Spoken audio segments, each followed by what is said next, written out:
pues más que capacitado para hacernos entender temas muy complejos de la mayor trascendencia para la democracia mexicana. Bienvenido. Hola, ¿qué tal? ¿Cómo estás? Buenas noches. Buenas noches. Oye, con palitos y bolitas, ¿cómo explicamos la importancia de lo que vamos a vivir el próximo martes en la Corte con el proyecto del ministro Alcántara Carranca? Pues sí, va a ser un martes muy complicado, ¿no? Tendremos nuestro propio supermartes, por decirlo de alguna manera, Sí. porque se espera que la Corte resuelva una cosa que está en discusión. Si la reforma judicial fue válida, la reforma judicial que se procesó en septiembre, o si es controvertible. Ya escuchamos ahorita a Noroña, a la propia presidenta Claudia Sheinbaum. Ellos, en su opinión, la Corte ni siquiera tendría atribuciones para revisar esto, dado que se aprobó ayer este asunto de la supremacía y se publicó el decreto ayer mismo en la noche. Justo la jugada de Morena y del gobierno pues era apurar todo el proceso legislativo para que se aprobara el decreto y que entonces eso sirva de justificación al oficialismo, digamos, para decir que la Corte no puede entrar a revisar el fondo del asunto, que es si la reforma del Poder Judicial que ordena la elección de jueces el próximo año es constitucional y es acorde al marco. Entonces, sí estamos en una situación absolutamente inédita. Yo no la había visto en 30 años que tengo haciendo periodismo, un choque de poderes como el que estamos viendo. Lo de ayer también fue inédito, que 23 congresos estatales en menos de 20 horas hicieran el recorrido y aprobaran esta reforma constitucional. Pues te habla de una aplanadora de Morena y aliados para sacar esto antes de que la Corte entrara al fondo. Entonces sí es de pronóstico reservado, te diría, ¿eh?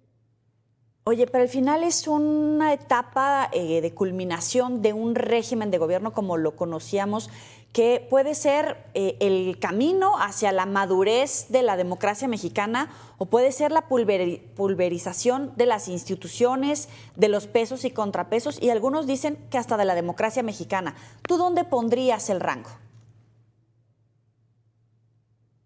Mira, creo que ambos, ambos extremos exageran. Es decir, yo, yo no soy de los que Vamos a tratar de recuperarlo vía telefónica.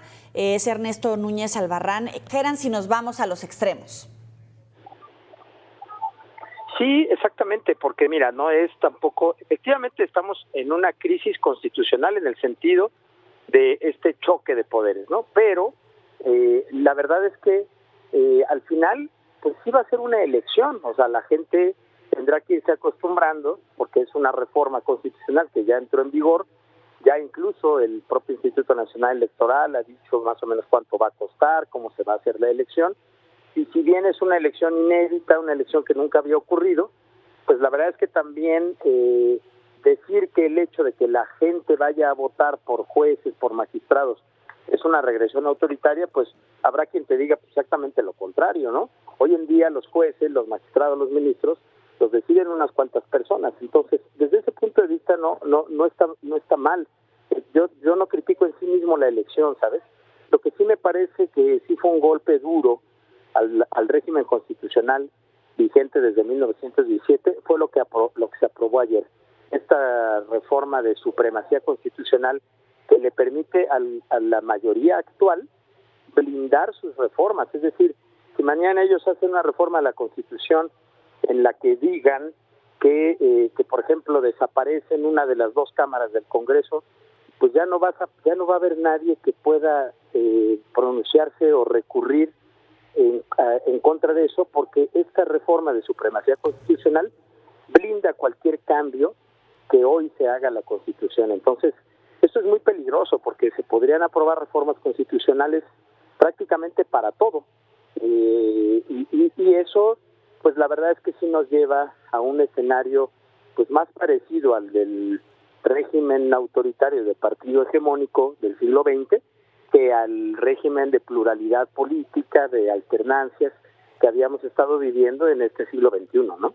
Algunos periodistas decían en esta misma mesa que es un tema de la mayor importancia para México, pero al final no hemos logrado penetrar para que los mexicanos nos involucremos en un proceso tan importante. Sí, mira, yo insisto, yo no soy tan crítico de la elección en sí misma. Yo creo que al final, mira, incluso se ha dicho que va a ser muy confuso y todo. La verdad es que no, después te pasaré yo si quieres algunos materiales que estamos publicando en Animal Político sobre cómo va a ser la elección, y en realidad pues la gente va a recibir 6 boletas, hoy en día ya recibe 6 boletas para elegir diputados locales, alcaldes, diputados federales, gobernador, presidente. Entonces el próximo 1 de junio de 2025 recibirá 6 boletas para ministro, magistrados, el juez de tu distrito, el magistrado de tu circuito judicial. Pues la única diferencia es que ahora, en lugar de tachar la casilla de un partido político, buscarás el nombre de la persona que te interese y lo marcarás y dirás, pues yo voto por él. Que es más complejo, desde luego. Que obliga a la ciudadanía a estar más informada, desde luego. Que obliga al INE, a la autoridad electoral y a todos, incluso a nosotros los medios, a hacer pedagogía pública, a hacer un esfuerzo diferente, más profundo, más creativo quizá, para que la gente conozca el proceso. Pues claro que es así, pero bueno, pues ese ensayo a mí me parece que no es en sí mismo malo, ¿sabes? El problema para mí es el hecho de que cómo se hacen estas reformas, de dónde sacó Morena su mayoría calificada para aprobarlas en el Senado, estas como artimañas, este proceso legislativo tan atropellado, sin debate, el hecho de que se ignore por completo a la oposición. Imagínate, ninguno de los 23 congresos que aprobaron ayer esta reforma, estoy seguro que ninguno de esos diputados que levantó la mano leyó lo que estaba aprobando.